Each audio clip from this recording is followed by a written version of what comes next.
Holi status video নিয়ে হাজির হয়েছে। স্ট্যাটাস ভিডিওটা যদি বানাতে চাও তাহলে তোমাদেরকে পুরো ভিডিওটা দেখতে হবে। আর স্ক্রিনশট মধ্যে স্ট্যাটাস দেখেছো কেমন হয়েছে,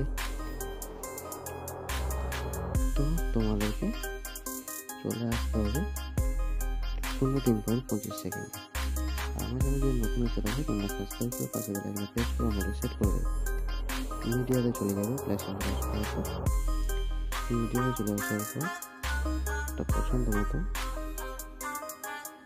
ছবি সিলেক্ট করে নেবে,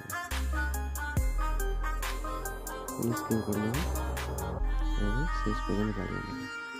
বাড়িয়ে নেওয়ার পর নিচে দিয়ে নামিয়ে নেবে।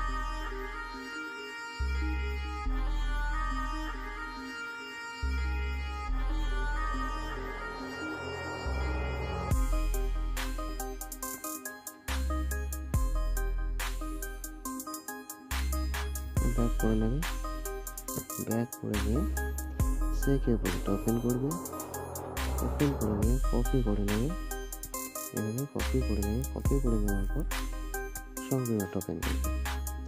ওপেন করে নিয়ে যে ফটোটা অ্যাড করেছো ফটোটার উপর এইভাবে পেস্ট করে দেবে, তাহলে তোমাদের ভিডিওটা সম্পূর্ণ হবে। ভিডিও ভালো লাগে চ্যানেলটা সাবস্ক্রাইব করে দেবে। Tata bye bye.